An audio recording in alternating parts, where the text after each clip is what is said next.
You okay? Okay. So good morning, everybody. A blessed, happy Sunday to all of you all over USA and those who are outside the country joining us today. You are most welcome. Today is our second Sunday of the year doing this beautiful service at BS8 Center, Bezerra Spiritual Healing Center here. We are in California, Sacramento, but throughout the country at Zoom. So you're most welcome to join us. Call your friends, your family, and please come join this beautiful spiritual community. We have been together for over 12 years. Here you'll be find a beautiful, warm hearts, brothers and sisters who help you find your spiritual journey. Because here we have studying group, we studying together, we share together, we pray every day together, and we offer spiritual service every Monday to help those with physical ailments and emotional and spiritual. So we gather together with a faithful heart, a faithful soul to embrace your spiritual journey, to to our daily life. It is not easy alone, but together, with the presence of the Christ in our life, we can transform and manifest our spiritual journey together and doing it even better, helping one another. So, welcome to Bezerra Spiritual Healing Center. Today is January 18, 2026. And we start with a prayer. We invite our beloved brother Dave to do the opening prayer. Lord, thank you for this great opportunity to share thank you for this great opportunity to share in our spiritual growth, the blessings that Spiritism brings to us, and how to understand and deal with the challenges that we get to are amazing. Please guide us to learn from the presentation we have today, to remember it, and to have the courage to use it as we go through our week. Thank you to all the mentors of our group and each individual spiritual mentor of all the members that are here. Please watch over the people who couldn't make it today. Give them the guidance so that they can do well in their progress. So be it. Thank you, brother, for your prayer and for asking for guidance and protection to this beautiful service that we're starting now. So, through bs8center.org, you can find about our community, our spiritual community, our spiritual center. So here you can see every Sunday at this time, 10 a.m. to 11:30, we have an online service. This is a California Standard Time, but you can find us on Zoom. We would let the link on the chat, or here you can see the link, and you can copy it, and the password is love, and you can participate with us wherever you are right now. Every Sunday, sir, we have a service. It's an educational presentation, and after we have a healing passes. It's a healing meditation on our daily prayers every day, 6 p.m. California Standard Time. I say California is easier for us not to understand.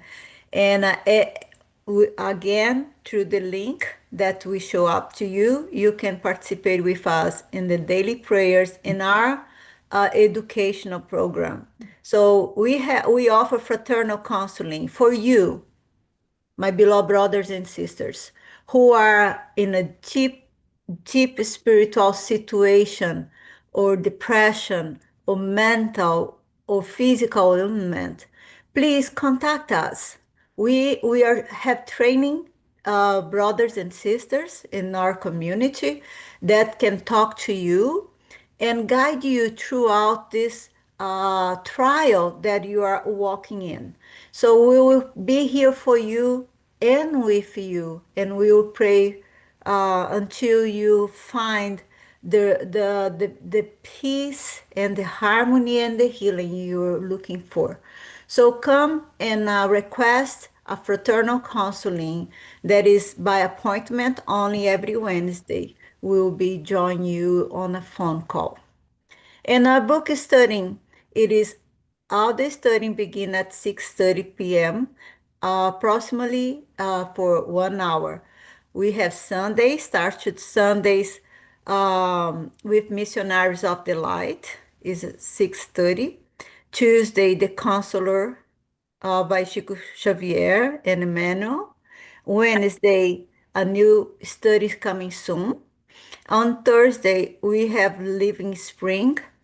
And on Mondays, we have the education of mediumship and its principles.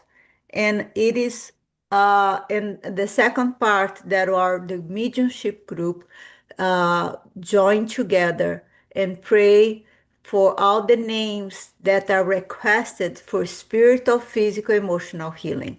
You can request it sending us an email or in the chat today. So today, we have our dear sister Kiki. She is a secretary of ESH Center. She is a beautiful mother, and she is a daughter, a wife, a wonderful spiritual sister to our community. And she was born as a spiritist in her spiritist family in Brazil. And she has been here in the United States, joining our community and really helping us with her beautiful spirit throughout the years. So welcome, our dear sister Kiki, and thank you so much for your presentation and for the blessed service that you had done for us. We love you, sister. Thank you so much. Thank you, sister. I want to thank you for the honor to be here sharing with you all the study of the law of justice, love, and charity, which is chapter 11 from the Spirit's book on the second part. So if anyone has anything to add, please feel free to stop me. I'll do my best. But one of the things that I was reflecting when I was analyzing this law is that all of the other laws that we already studied here and that are on the book, the divine law, worship, labor, and etc., the reproduction, law of preservation, destruction, society, progress, equality, and freedom, the way that I saw them were foundational laws, as if those were things that give us the essence of what happens in our life and why things are the way that they are, so then we can progress, so we can support each other. But for me, the last one, the law of justice, love, and charity, is not necessarily about the environment and what happens that is foundational to us, is more of an action on how we can thrive throughout all of these other laws. So I think it's interesting because it's not only a culmination of all the moral laws, but it's also the utmost invitation for action. And this is what I want us to reflect while we dive into the content is be make sure that you are connected to your mentor first, because your mentor will guide you way better than I will in terms of what is necessary for you to understand that your journey is asking of you whenever we are reading all the things that we are reading here. So let's move forward. So This law is split into four big topics. It starts with the natural rights and justice. Um, was anybody going to say anything? No? Okay, I can see you all. So if anyone has any question, please feel free to jump in.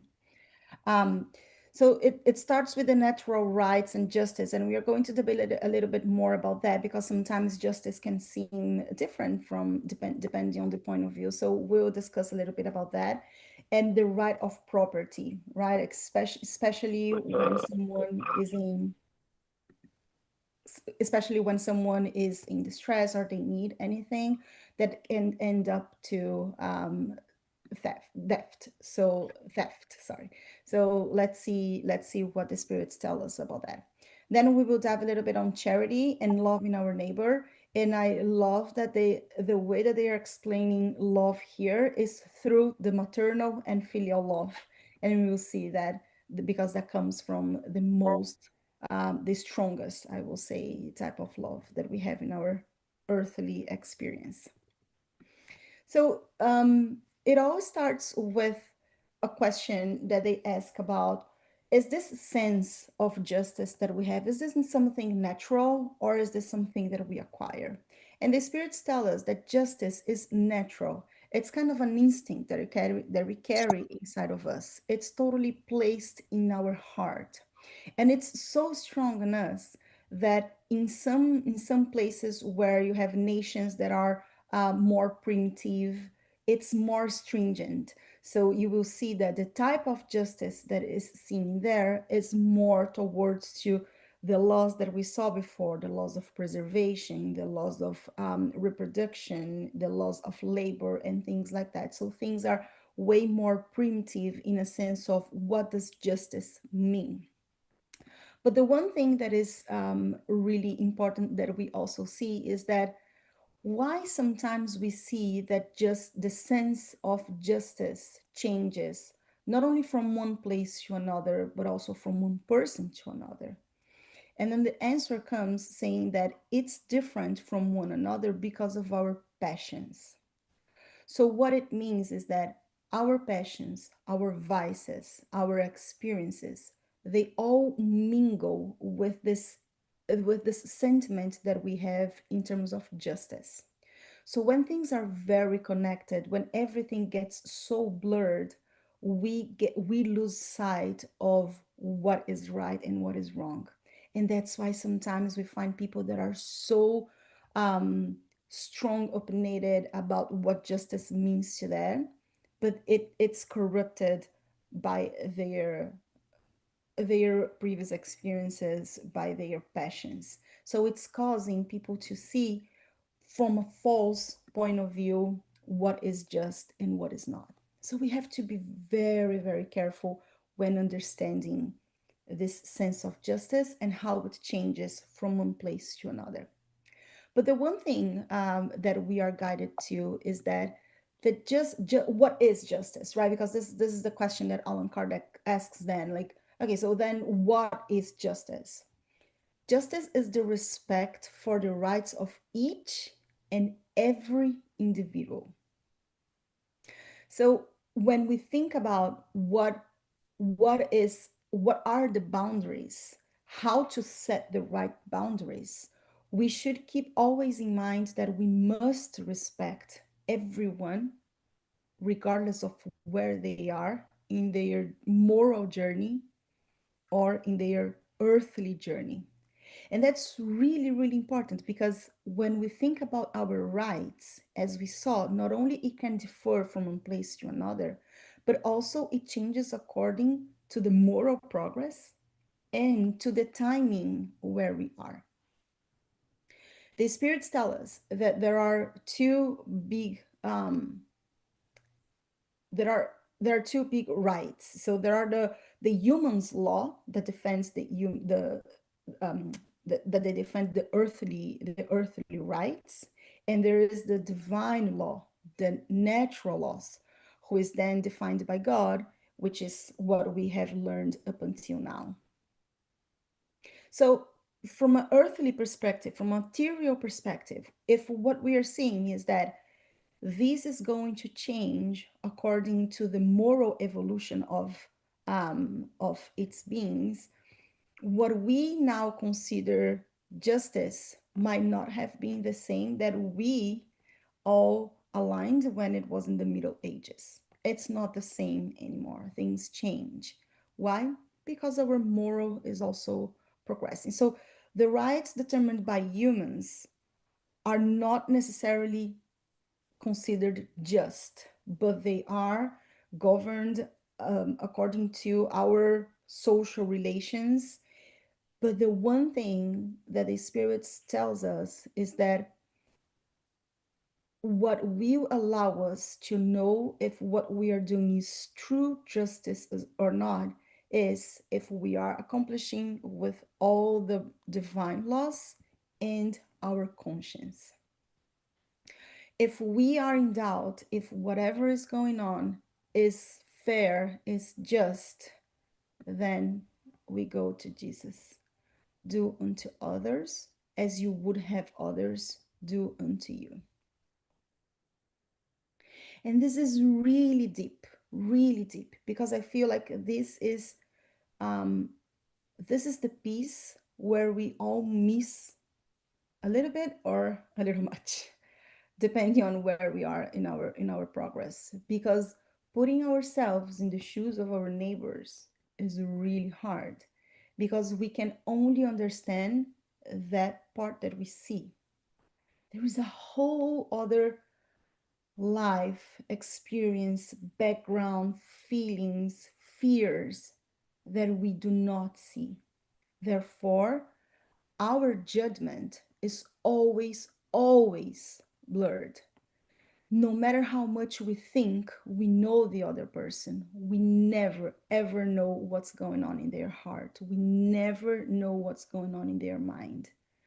So when we think about judging the other person, again, for their morals or for or or for whatever they've done, we should always respect. Let me see if I can laser point here. We should always respect their rights as an individual, regardless of anything, first of all, and then um, do to them what we would want someone to do to us, thinking the best that we can in terms of what can we do to support our brothers and sisters. And then we've studied already that law of society, and by the way, I was the one studying about that. But the one thing that they bring to us, they reinforce to us that the social life gives rights and imposes the corresponding duties. Why? Because it is in this environment where we find that diversity in progress, we find the diversity in needs, in physical needs, in emotional needs, differences in mental needs, and differences in spiritual needs. That is what composes our society. So when we are able to practice justice in that type of environment, then is when we are truly understanding what does it mean. We start truly understanding what Jesus meant when he said, love your neighbor as yourself. We gotta always keep in mind that the natural rights are the same for everyone, where social rights die with its institutions. So as we were saying in the previous slide, everything will change according to the moral progress. So if an institution, and when I say institution, please understand as a government or policies of a company or rules in a small community, all of that will change. But the respect that we must have for each and every individual, that will never change. That should be the same regardless of where we are, regardless of anything. So that is the line of conduct that we should be following. And then there is a very interesting question that Allan Kardec asks to the spirits on high, and he says, but if everybody has the same right and everybody is kind of equal, what will happen to those who have hierarchical thank you for understanding me, hierarchical differences? How do we cope with that? And what they tell us is that when the authority is given for those with wisdom, that is when everything will be at peace, because at the very very bottom of our heart, on our conscience, we all know where are our weaknesses. And when we see someone that we humbly respect because they are in a different position than we are in terms of wisdom, there will be no defiance to authority. So it's not that people will be rioting and saying, hey, this is my right to be on that position, because we all understand our weaknesses, we all understand our strength, and we all understand that if there is someone with more advanced wisdom, that is the one that we should be looking for in terms of guidance. So it is really important to keep that in mind, not only because we are trying to better understand our role into a just society, but also how do we pass that along to all of those who are surrounding us. What they tell us is that without those virtues of understanding, of being humble, and seeing the hierarchy that are important in a society, without that, there can be no real justice. Um, and then we move along to the second part with, okay, so bringing that justice to more of our material needs and how we accumulate our wealth for us um, to keep thriving in life. What is the very first right that everyone should have? This is question 80 on the Spirit's book, and they say that the first natural right of all humans is the right to be alive. And they bring that to us in a very succinct way, because that has no questions. Nobody, no one should ever have the, um, I want to say, not the privilege. I want to say, what is the word that I'm looking for?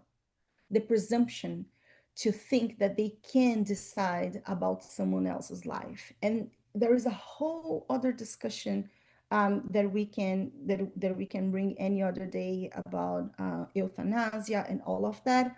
But this is what the Spirit is telling us now, that the first natural right of human beings is the right to live.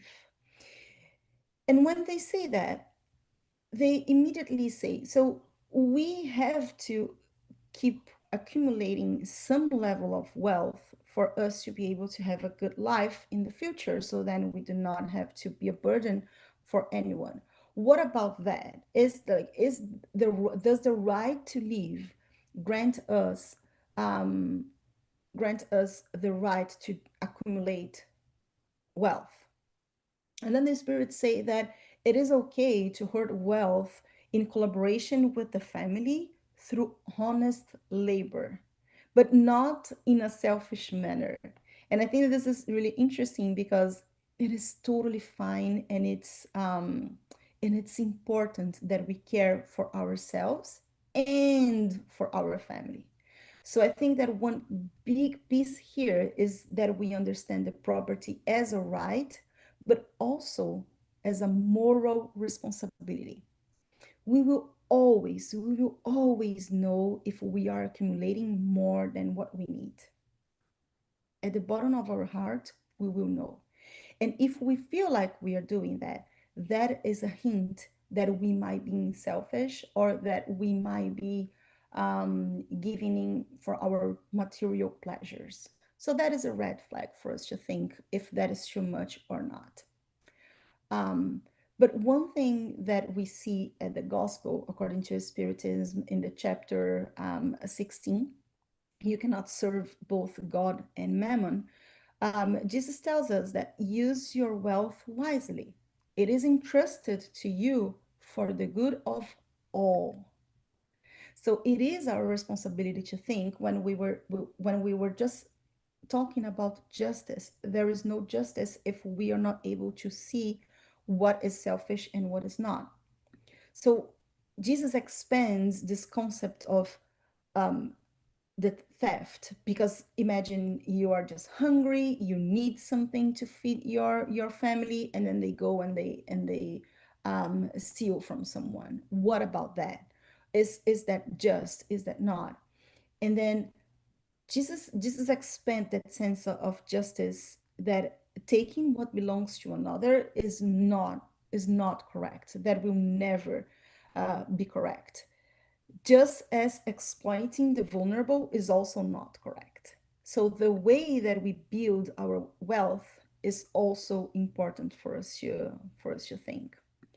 Um, or if we deny others the justice um, that the charity demands, then we are also faulting with our brothers and sisters. So one of the things that Allan Kardec tells us, that it's okay for us to build wealth. It's okay for us to see that from a family perspective. It's not okay to go into a selfish rabbit hole, because that never ends. It just goes deeper and deeper. So if there is something, it's a red flag for us to stop and reflect. If someone comes and steal from us, that's another red flag too, because this person, yes, what this person is doing is wrong, but at the same time, is there anything that we can share with someone, or how are we building up that wealth? And Allan Kardec provoke us, saying that to keep for oneself what is superfluous while others lack the necessary is a form of moral theft. So he invites us to think, if we say that someone who is in need steal our material property, are we stealing their peace with our superfluous material needs? I thought that very provocative and very important for us to reflect. So the law of justice does not exist without charity. So we think about charity. The very first question that they ask is what is the true meaning of charity? And I bet that most of us here are very used to this. Hopefully, we are all very used and we have that answer in the back of our mind. Charity is benevolence for everyone, indulgence towards the imperfections of others, and forgiveness of all offenses.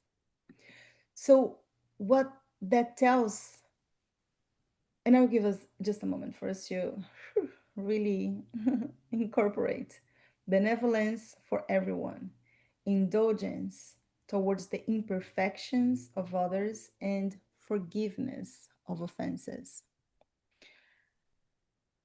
Love and charity, they complement the law of justice.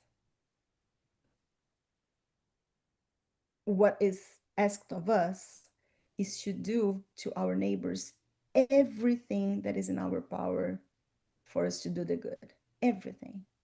And what is this everything? It's truly for us, even though we carry marks of life for whatever reason, we keep carrying on. We don't take offense. I didn't bring it to here, but I know that there is a spirit that tells us on the gospel, says that we will only take offense if we open a space for that offense. Jesus didn't get offended by those who crucified him. Very in the contrary, right? When he was at the cross, he said, God, forgive them, for they don't know what they are doing. So they didn't say, I forgive them. He didn't even take offense to him. So that is really important for us to understand what true charity mean? All that we would wish to have someone done to ourselves is all um, is all within this statement. It's all in here. What we wanted someone to do to us is what we should be doing to everyone. And after reflecting so much about this, the one thing um, that I wanted us to further think is about the ability of understanding. Because as we were saying at the very beginning, putting ourselves in the shoes of others is always going to be hard because we are blind to a piece of them that we do not know. We never know what happened to anyone. So understanding is a very mature expression of our love materialized in an action, if I can say that. Because the true understanding is the ability to see people beyond their appearances, is the ability to listen, to truly listen to them and understand and comprehend the behavior, the causes of that behavior, understanding why is that. So instead of saying um, they are selfish or they are lazy, they are not doing that for me and I am so tired, is shifting that statement to something like they are not aware of what they could be doing differently. How can I support? Or they are so mean to me. How can they not see that what they are doing to me is diminishing me? And shift that into they need so much more that they can't see that I am here to support. You know what I'm saying? Like, it's truly to the exercise of shifting our statements because we are seeing beyond. We are seeing, we are trying to understand and have the discipline to challenge ourselves whenever we see or whenever we judge, so then we can respond with compassion, we can truly shift our statements. So I looked for two authors that I absolutely admire. Well, I admire so many, but Emmanuel and Joanna De Angelis, I think that they are amazing in the way that they summarize everything. And then this is what I wanted to share with you, that benevolence, if we want to be true charitable, benevolence requires understanding. Because without understanding, the kind acts will become conditional, right? Like, yeah, I will absolutely be kind to that person if that the other person comes to me and be kind. You all know, and I'll give you a very simple example as something that I have to exercise every day. You all know that for a long time I've been managing the schedule of those who are going to speak in here. And sometimes I reach out to people, and there are people that respond to me, they don't even say hi. They don't even say hi, Kiki. There is no greeting whatsoever. That is lack of kindness. Um, and then at the beginning, I would say, whoa, that was rude. Like, hello, good morning, how are you? Like the minimum of how you would talk to someone. But then as I study and as I discipline myself, I now finally able to shift that. And when I say something that I see and comes to me in a harsh way, I pray. I immediately pray. First for myself, so then I cannot judge wrongly because I don't know what's going on. And then second for that person, because if I feel like there could be more kindness in that relationship and that person is not being able to see that, then hopefully I am a part of the loving bridge instead of the hatred bridge. So that made me think about kind acts cannot become conditional to what we think that kind is. And the other thing that benevolence, why benevolence requires understanding, it's because it helps carrying judgment or superiority. So again, we have to be very careful first not to carry this air of, oh, I know better. I know better. I know that that person is not doing well. That's wrong. That's totally wrong. If we put ourselves in that shoes, we are wrong too. So to understand is to recognize that everyone is at a different point on the same evolutionary path. For those who know me for a longer time, you know that I respectfully changed our father just a little bit. And there is one part that I tell myself when I forgive my those who had offended me. I literally see myself holding their hands, because we are all going through this evolutionary path of moral progress. So we are hand to hand. And if we think that we are together against something, that's better than I am against that person. So may we all be able to see ourselves holding hands with everyone. And for us to be indulgent, it also requires the understanding as an action, as a live action. The imperfections reflect the unfinished inner work. And we are all working on that. That is going to be unfinished for many, many lifetimes. So we have to be very compassionate to ourselves and to others. We are all working to evolve. Harsh judgments reveal unhealed pride. There are so many statements that Joanna de Angelis bring that to us, asking and encouraging, and Emmanuel too. They are encouraging us more and more to look inside of us. At the book Conscious Being, Joanna de Angelis says, intolerance towards others is almost always a reflection of intolerance toward oneself. Because when an individual learns to understand their own conflicts, they naturally become indulgent toward the conflict of others. So you see, what happens is that when we truly understand, we become more tolerant, and we transform the criticism into patience, and intolerance into educational compassion. Why? Because we are truly able to understand what's going on, and we do not take offense.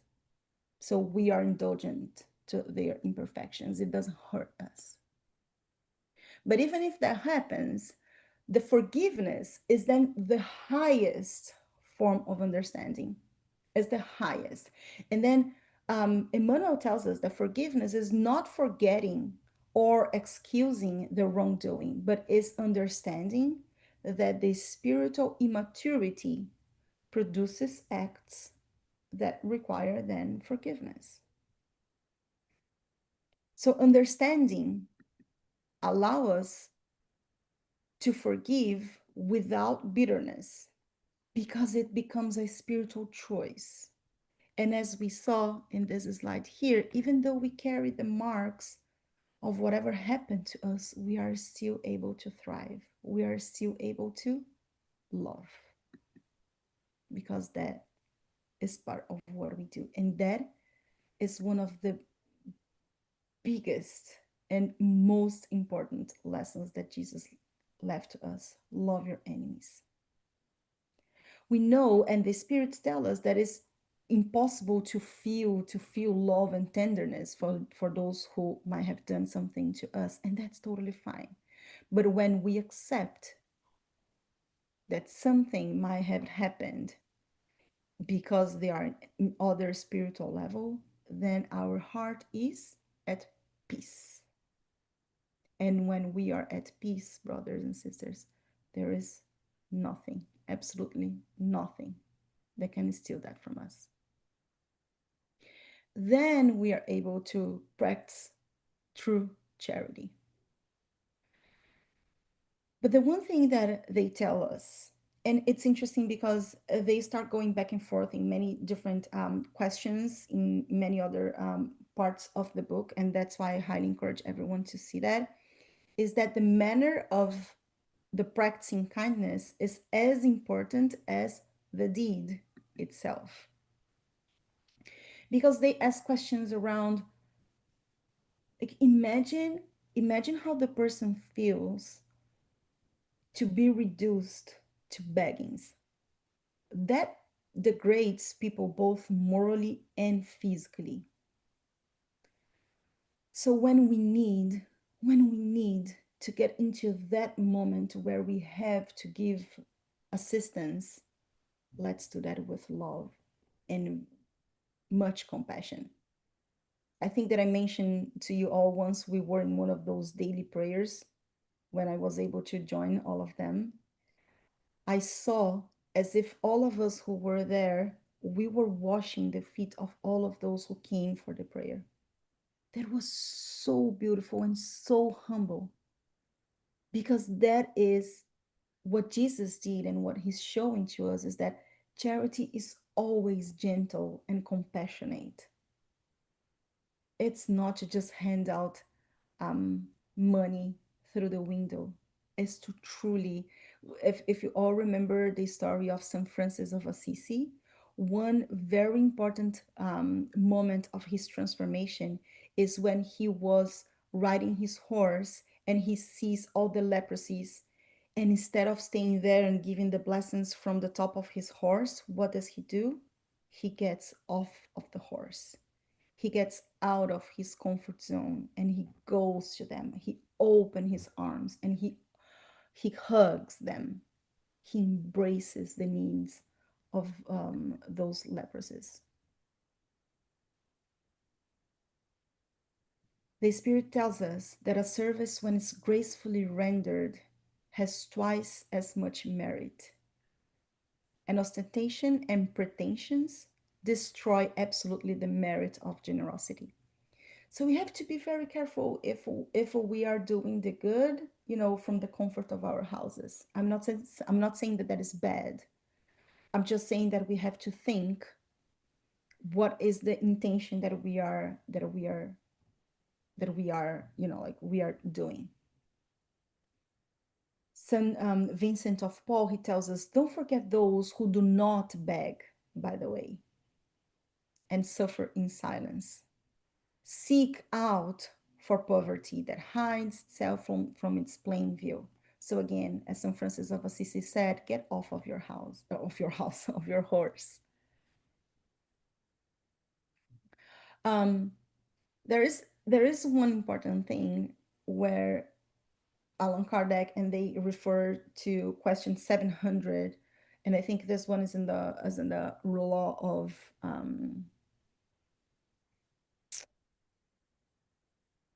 I forgot them. I forgot. Um, but they preservation, sorry, thank you. The law of preservation, it connects with the law of preservation. So they ask about those um who live begging despite of the abundance that surrounds them. Who's to fault, who's to blame? And then the answer is, we have to first blame the selfishness of the humans, because if there is abundance for some and it's lacking for others, there is a disconnection happening there. So we have to seek for those who are in need, but also those who are in need have to act and do something. So it's very common that these people, they are in that situation because they do not have the courage, or they do not have the intention to get out of that situation. So see and you shall find, and that is important for both ends. Oh, so now let's head to the most beautiful piece, which is love. And then they bring to us the opportunity of the maternal love. And I might get too emotional about this one, I might or not, because as anyone, I'm just learning to love. And what they tell us is that maternal love is both an instinctive virtue and a feeling. And why is that? As much as I respect my um, brothers who are fathers and all of those who are developing this maternal love, there is something, there is biological, there is part of this love who is physical, and that happens from the moment of conception. That's what the spirit tells us. At the moment that the eggs fertilizes, there is a link between the spirit of the son and the daughter and the spirit of the mom, and that will get stronger and stronger as um, the baby borns. But that is already, it's already there. It's natural. Nature has endowed all the mothers, humans and not, with the love for their children to guarantee the survival of their children. Of course, that in animals, that maternal love, it's limited to providing the material needs, and it's going to cease when care is not needed. But in human life, it's different. It lasts for a lifetime, and it assumes the character of selfless, complete selfless devotion. And that raises into a virtuous love. And that's why they are telling us about that type of love. Because it's when you can be selfless, completely selfless. It's a devotion, it's a full time devotion, it's a full life devotion. It's completely out of anything. How many of us have seen already so many people who just forgive who they are, which is also not that right, but it's instinctive. And that is what enables us to experience just a little bit, what is love. So I think that to give someone the opportunity to become a mother is God teaching us how to love, is God teaching us that we can overcome so much. We can overcome so much if we want to. Because there is, and this is important, there are those situations where there is lack of love between mom and sons, and that is in the question 809 to 1. When there is absence of maternal love, that's sometimes a trial chosen by the spirit of the child. But the one thing that they say is that a bad mother can only embody a bad spirit. So the violation of this maternal love that happens, of course, this will carry a lot of um, a lot of needs in the future. And then they bring us to one questions about the family ties, how like if we are here talking about love and how hard sometimes it is for us to love relatives, we can understand this love like mom and children, but what about the other loves, like the loves that we have for our relatives, and how the reincarnation hinders or not the family ties. And then on question 205, they tells us that the reincarnation, quite the opposite. It might seem that it destroys the family ties, but it's the contrary, because we stick to the affection that we had from many lifetimes. It does not diminishes the importance of our ancestry. So what it tells us is that if we feel like we can reach out to our moms from other lives, we can absolutely do that because our affections are still strong. But the one thing that we have to be very thoughtful about is that every spirit, from the child to the mom, from the father to the aunt and the cousin and everybody, there are secrets hidden beneath the apparent innocence of the children. And God gives us the children in the format that they are, so cute, so lovable, because that is the moment that they need the most. And what the spirit tells us is that the love of a mother for her, the love of a mother for her children is believed to be the greatest love that one being can have for another. So we learned that there are two aspects of this love, one who is physical and the other that is not. And that is the biggest portion of that. And why that? Because we have to embrace them, whoever they are, whoever they've been in the past. We don't know about anyone, but all the children, when they come to us, when they come to life, they already carry the secrets that we just mentioned one slide before.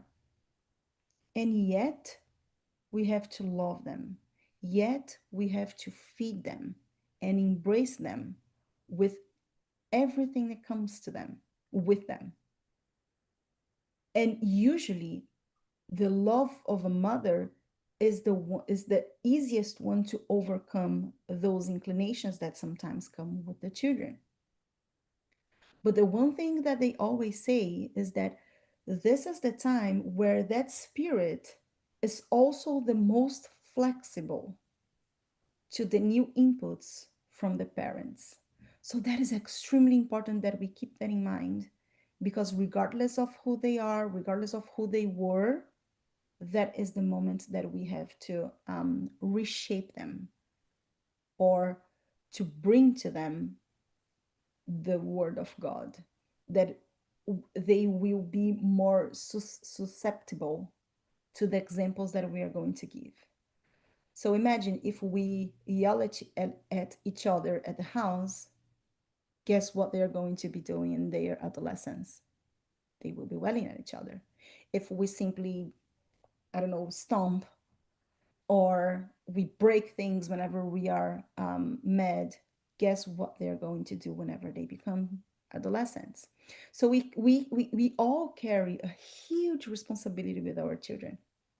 And by the way, they tell us that the change in character that happens during teenage, whenever they become adolescent, we never we I mean, that is the moment where they are going to flourish more and more everything that they carried from other lives, but also all the affection and all the love and guidance that we've been putting in them up until then. So that's the moment that even the children with propensity to the worst wickedness acts, they are also unconscious of their acts. They have their habits. And by the way, one important thing is that the children, they come from many different worlds where they acquired habits in those worlds that might or not be different from ours.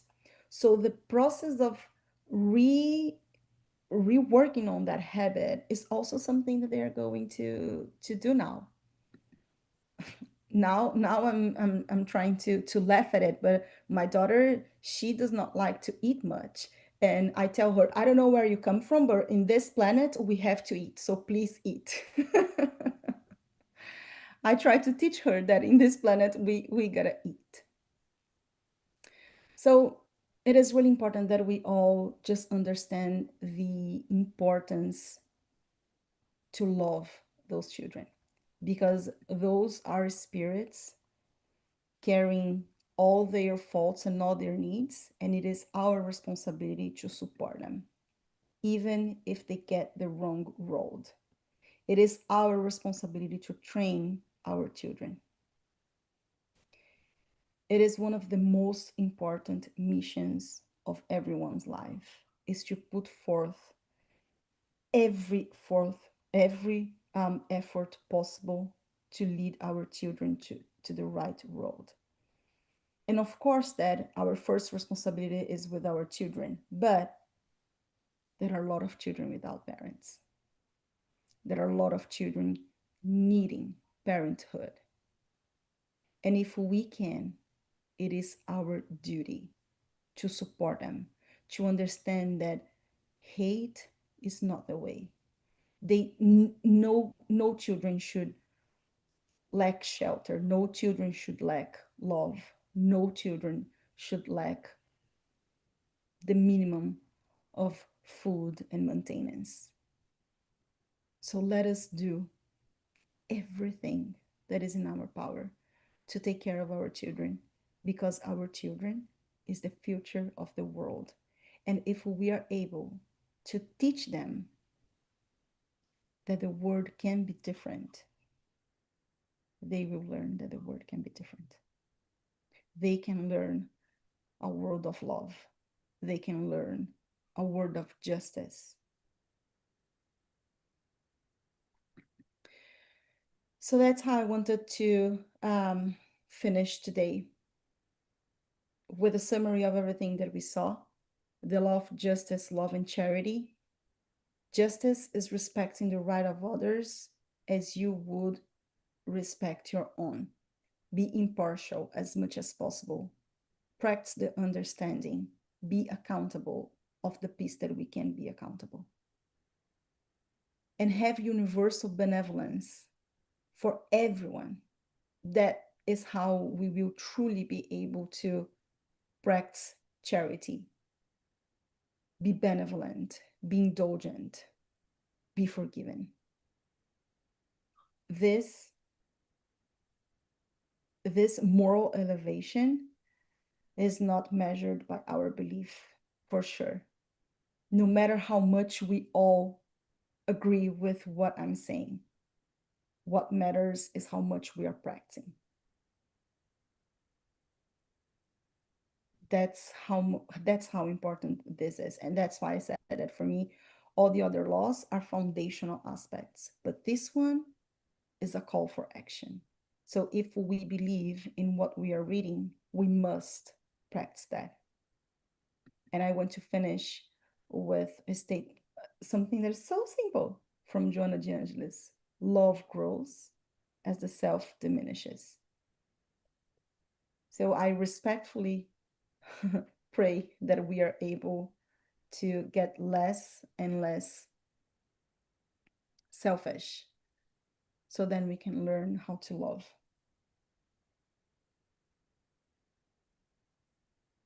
That's it. Questions, comments, additions?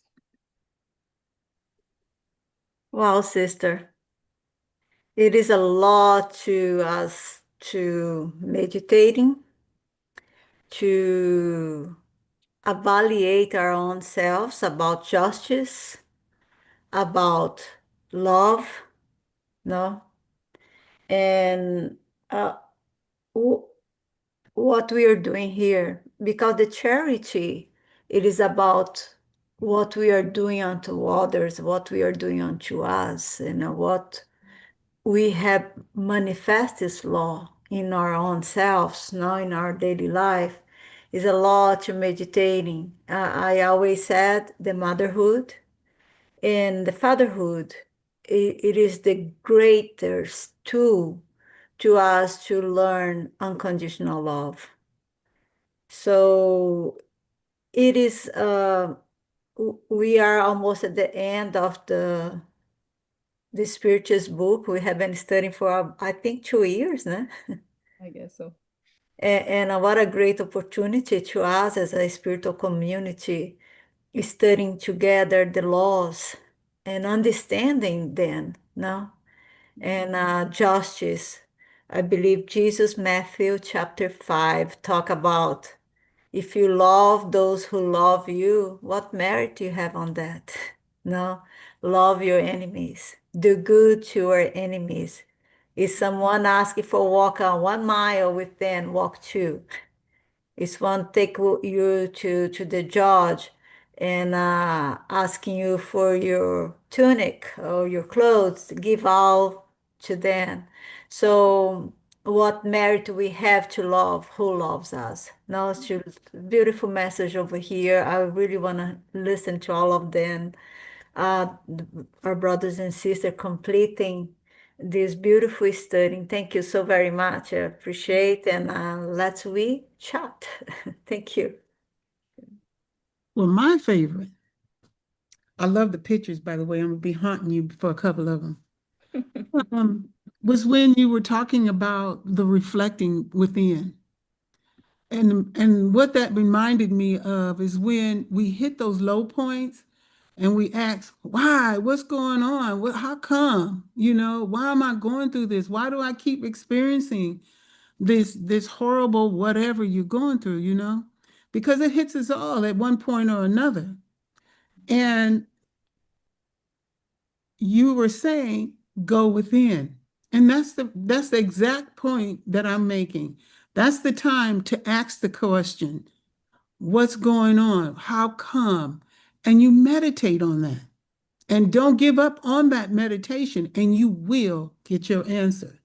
I thought I was going to die in December. And I said, what the heck am I doing? What am I doing? What am I doing? And I remembered I'm allergic to cheese, and it damn near killed me. you know? So I know, and I knew better, but I didn't think about it because, who doesn't love pizza? Well, besides my brother Kenny, Right, he no fromage. cheese. Um, so asking those questions is really, really important. And then listening. And it was not just the cheese, it was also sugar. And trusting God, He got my attention this go around.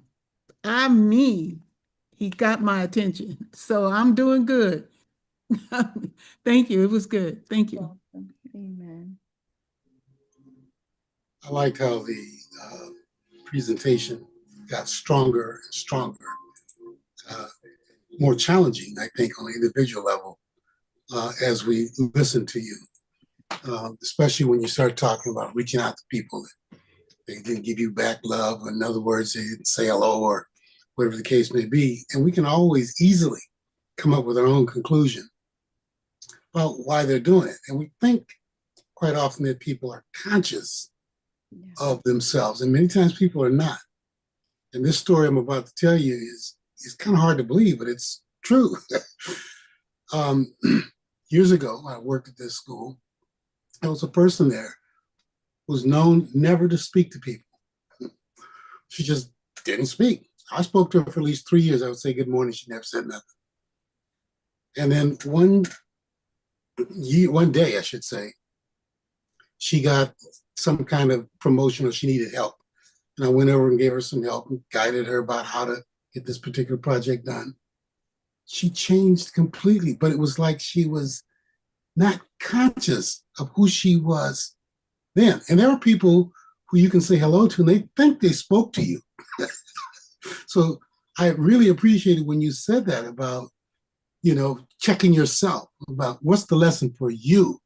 So it made me think more about that. So I have haphazard experiences like I'm giving you, but I'm not there yet.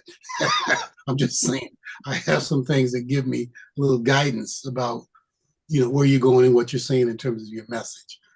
Anyway, so I thought it was very good. Thank you so much. Amen.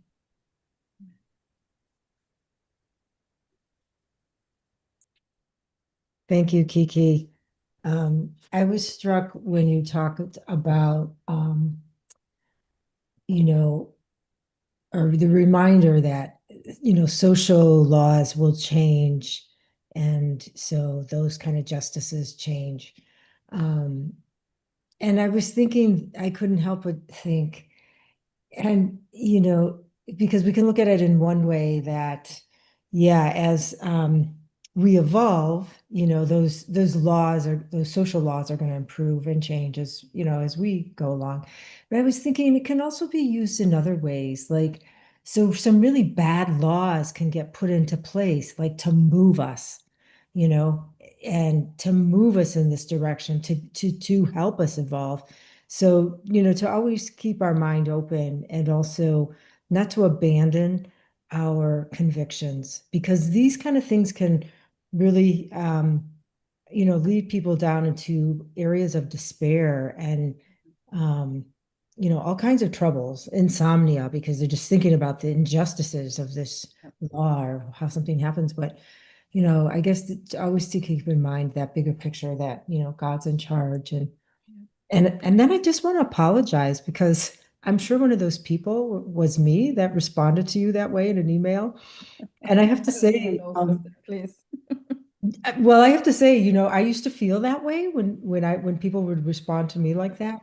And then someone once said to me, hey, it's just like you just quick, like yes, no, this is not, because there's no like emotion behind this kind of stuff.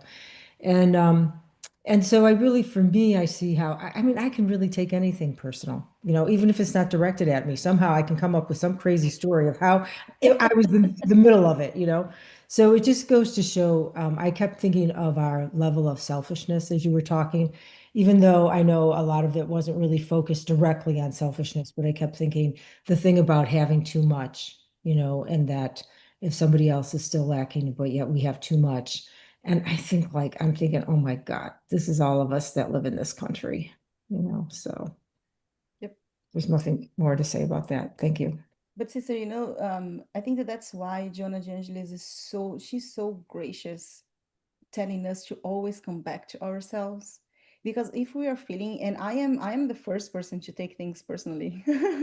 And I've been in this, I've been doing my discipline to understand really what's going on. And that's why I'm saying, like, um, try to understand what's going on. It's really to reflect what conflicts do I have inside that is making me think that that is a bad thing, because there might not be. There might exactly as you said. And I started thinking, like, maybe the person is just like so busy and there are so many things going on. And they, like, it sounds harsh, but it's not. So it's really, I totally agree with you. It's really important that we reflect and go within and try to understand what's going on.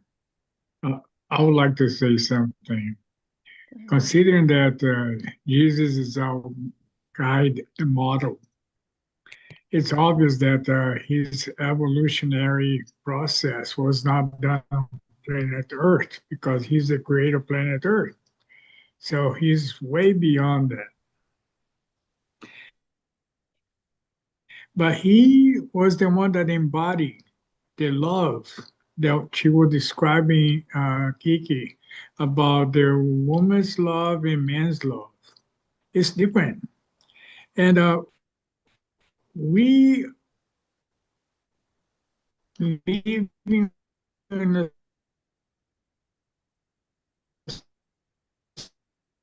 Oops, I think you're breaking. society that is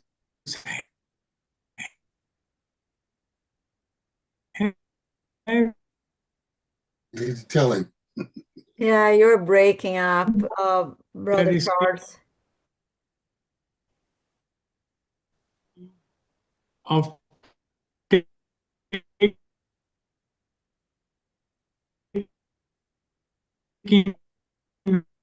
the female love, but don't don't disconsider the possibility that we men,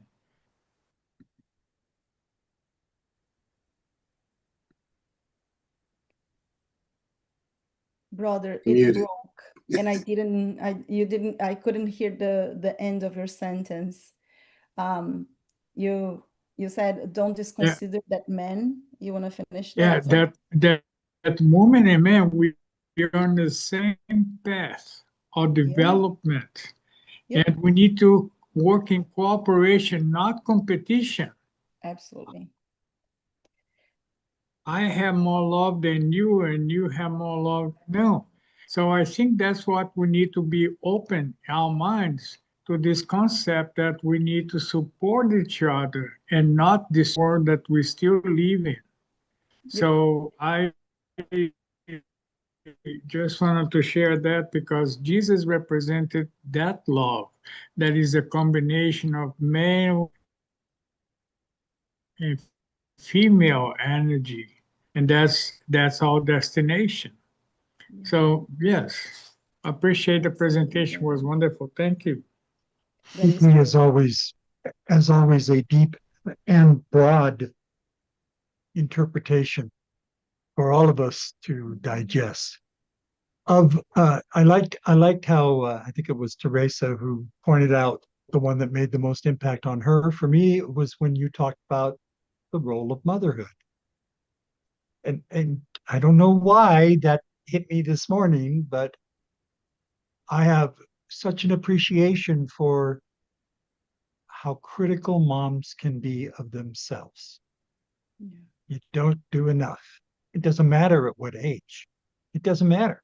As a new mother, as a middle mother, as a grandmother, you don't do enough.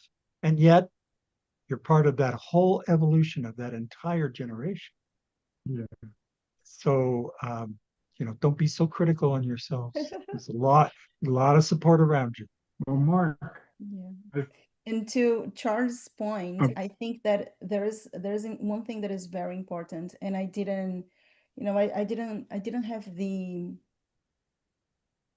the wisdom to connect, but I wanted to bring to us to reflect the importance of Mother Mary and Peter, how both, like materialized that love, regardless if they were the parents or not. I think that for us, it's an example. So to your point, Mark, and to your point, Charles, I totally agree that the the maternal love is the example. It doesn't mean it's the only one. We learned that there is a physical thing, there is a moral thing in there, but we can all practice to the point that we can practice that love, that selfless love. I think that that is the thing for me. Like, the example is the selfless love. How can we all practice the selfless love to each and everyone, regardless if they came from us or not? Because if they came from us, there is an intrinsic love that comes with it. So it's easier. It's way easier to love yeah, your daughter and your son if they are mean. But if it's the son of my neighbor, then I'm going to judge that kid. And how can we practice right. again that selfless love, regardless where the child come from?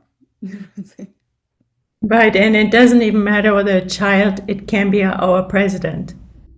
Yeah, he was a child. He was a very beautiful, Right. cute It doesn't child matter what when it he is. was born. We need to practice it and not find excuses. Yep, agree, Okay. sister. Well, we are under heavy cultural influences. Yeah. So our culture is still value this kind of differences. But we're going to evolve. I'm hopeful. Yeah. Thank you, Kiki. Amen. Thank you, sister. And the best than all is be a grandparent. There's an eighth grandparent there. Because you can give them back at the end of the day. Yeah. And see our children be our parents, no? It is developing their love and it's amazing, amazing. It's evolution in progress, process. Yeah, Yeah. beautiful. So Thank Brian, you. you want to say something? Yeah, Okay. thank you, Kiki, for this presentation. I practice benevolence, indulgence, and forgiveness every day, and it's very hard right now with the state of affairs for this country and the world. Um, but we talk about the selfless love, and my selfless love is to stand up and speak for the weak. Um, and I will continue to speak up against this president and the unrighteous way of his administration. Um, and I must say it, and some people might say, you're so mean and you're so angry. No, I just care. And the only thing I can think of is why we're going through this is to unite the people of this terrestrial plane. And more people are speaking up more and more because they're tired of what they're seeing. And maybe that is what God is hoping for, is that we unite together as one, loving each other as the neighbors that we are, with no barriers, no boundaries, and know that we are all in this together.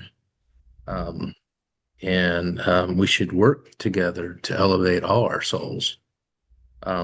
So I wanted to hold my lip until this end because I wanted to hear other people talk and share what their take, and also not interrupt you during your presentation because it's it's on my mind. It doesn't weigh Mm. heavy on my mind. It's just on my mind. Um, and you would think that I would be frustrated and upset right now with the passing of my mother, but Tanya picked up on it when I called her the morning that she'd passed, and she just said, "I sense so much peace within you," and I do have a lot of peace, and I do work on staying harmonious with everything around me and within me. Um, and yeah, I can forgive, but I don't forget where we are right now and what we need to stand up for. Thank you. Yeah, thank you, brother. Remind again the law of love, no, the law of justice, and we all can express our our consciousness and our will voting. So I think that to go against, we are free because God gave us the free will, no? So through today and talking about love, justice, and charity, and be charitable with those who has not been in the light. If your eyes is in the light, your whole body is lighted. But if your eyes didn't see the light, your whole body is in darkness. So what Lord Jesus asked us to forgive, to love our enemies. Right now, the situation, agree or not agree, no, it is inviting us to love, inviting us to do what others doing, to not do what others is not doing in of justice, of love and charity against that. So we have our will, we have a power, and I really pray for God. Let we vote. Let we be conscious. Pray for the consciousness of this country, of this nations worldwide. And I respect, really respect any individual thoughts and desires here and will. So we are going Yeah. to 2 minutes a break, and I appreciate all of you who participate with us. It's very important. Our Sunday service at BS8 Center. Please, again, we have a YouTube channel, BS8 Center in YouTube, so you can watch and see all the presentation throughout the 2, 3, or 4 years ago. Appreciate again. Thank you all to participate with us, and we are going to the second part as a meditation and healing. Thank you all. Amen. I will leave Zoom because for some reason all the all every function froze for me. So I will try to leave Zoom and come back to You see. stop sharing? I will try, sister. Oh, am I still sharing? Ah, you see, yeah, I don't know what's going on. I've been trying to go back and forth to see if I am able to do something, but I'm not. So I will, I don't know what I'll do. Let's see. Did you kill the recording? No, I can't. All the everything froze to me. I will try to see if I can restart my Zoom and computer. Let's see. Or leave and come back. Yep. Yeah. If it allows me to leave. Um, I will tell you something that I saw a presentation. I hosted USSF presentation Luis Lima on Saturday morning, and he gave a presentation that was pretty intense, actually. as he talked about the socialization of God's laws and how across the globe right now we have created systems and societies, et cetera, cultures, et cetera, that are based on taking the core laws and adjusting them to suit whatever purpose. So, for example, thou shalt not kill. And yet, some states treat justified